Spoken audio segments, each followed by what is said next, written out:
lost pony looking for help. Oh, don't fret, little filly. Old Rusty Bucket here at your service. The last season of MLP had the biggest surprises in many new ways. You're about to WatchPony, and we're counting down our picks for the top 10 new characters from My Little Pony Season 9. Put it there! For this list, we're looking at characters that had their first appearance from Season 9 that had the best design, personality, character, and overall audience approval. Season 9, however, didn't introduce a lot of new characters like in previous seasons, because it focused more on bringing back older characters and giving them more spotlight. So for this list, we're lifting the one character per episode rule. You're welcome. Number 10, Fire Flare. Like we said, there weren't too many new characters this season, since most of the attention went to characters that we have already seen or had unresolved issues. The Summer Sun setback had one of the few characters that brought a real show. The Flaming Sky Firework Troop is a marvel. Fire Flare, voiced by Kira Tozer, is the leader with awesome style and presentation. The more challenging, the better. We aim to astound. The turn they took, using their magic for more powerful reasons, wasn't the best decision they made, but hey, they did learn their lesson in the end. And it was also nice to see where this unicorn came from. Number 9, Dusty Pages. If there's any pony I can trust to take care of a book, it's you, Twilight Sparkle. There aren't many ponies that can rival Twilight when it comes to loving books, but Dusty Pages can definitely step in. Back when Twilight rented books from the Canterlot Library, Dusty Pages was the librarian and throughout her time there held a perfect record in the library. When Twilight saw she had a book that she didn't return, she went back to the library only to discover that Dusty Pages left. Dusty Pages now lives in the retirement facility living her best life, playing music, doing theater, and having food fights. She explained to Twilight that trying to keep her perfect record prevented her from living her life to the fullest. I was too stubborn to know when to call it quits. It took your mistake to make me realize that I wasn't living the life I wanted. And taught all of us that there is more to life than perfection. Number 8, Biscuit and Spur. Now we have some new foals and their most interesting pet. Fluffy definitely earned the most interesting creature prize. In the episode, Growing Up is Hard to Do, the 3 crusaders get lost in the forest with no one to help them. That is until they meet Biscuit and Spur. Ah! Wild swamp ponies! Spur has a more mature personality and takes care of Bluefy and thinks Bluefy's not ready for the fair. Biscuit is more laid back and wants to have fun, so when the Crusaders had to side, they of course sided with Biscuit. And while Biscuit was in the wrong in this case, he still wanted to make things right. Spur, throughout the entire episode, was being the responsible one, even when the grown-ups weren't.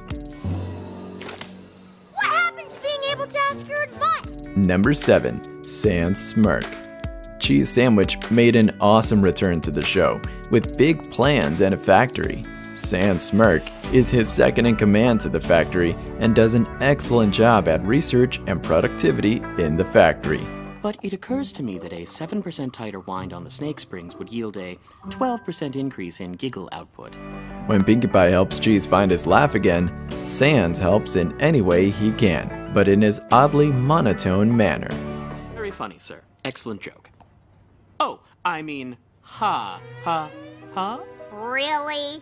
Sorry, not much of a laugher. And while this guy looks like the perfect friend who wants to kill Cheese's personality in order to take over the factory backstabbing villain, he's not that at all. He's actually quite the opposite.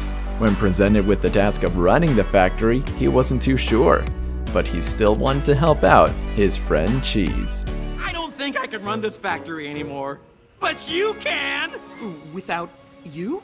I don't understand. Number 6, Clear Sky and Wind Sprint. Many fans noted that the episodes of MLP have gone into more mature and dive into more adult topics.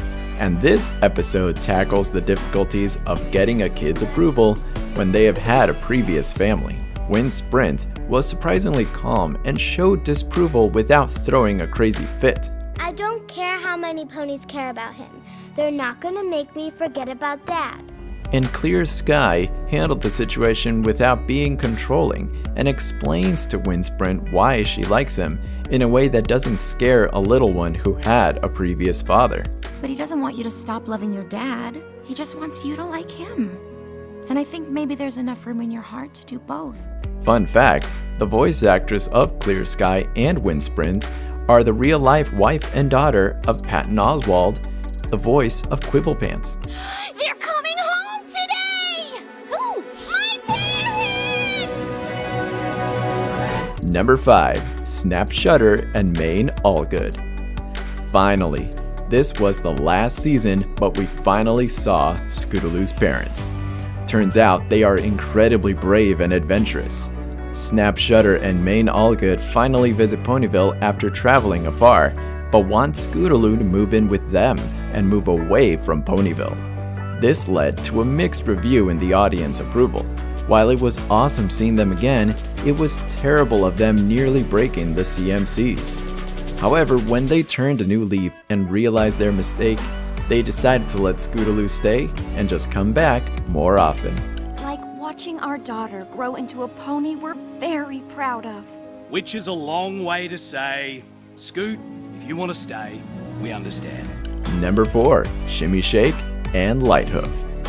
Also from one of the more mixed reviews, this episode had its cheery moments and not so cheery moments. But one of the best moments were the introductions of these two. I'm Shimmy Shake, and this is Light Hoof. And we are your lead dancers. These two have such a cheery personality, it's hard not to like them. That and their outfits are the same as the original SNL skit. Over and over and over again. We'll cheer for our team till the very end. And if you think they sound familiar, they're voiced by Kelly, aka This Pony, and Diana, aka This Siren. Number 3. Grogar. The final season needed a final villain that was not only a throwback to an older generation MLP villain, but also a villain that figured out the formula for success. You may call me Grogar. Grogar had the magic to bring back Sombra, release Tyrek and Cozy Glow from Tartarus, and locate the powerful artifact known as the Bewitching Bell. Now that's some powerful magic. And his design and personality is probably the most sinister and wicked from any other villain we have ever seen on the show. My power is greater than all of yours combined. This is but a fraction of it. Understood? Too bad it turned out to be Discord this whole time, but we're counting him as a new character because the season really did play him out as a full character, but in the last episode just gave that last twist. Number 2. Luster Dawn. Crazy, right? That the number 2 spot goes to a character that has appeared in literally the last episode of MLP, right? Well, it's because we see this character talking to her mentor, and we are reminded of just how this whole journey began. Twilight is essentially the new Celestia, and Luster Dawn is the new Twilight Sparkle. A young, ambitious student that doesn't see the benefits of friendship right away.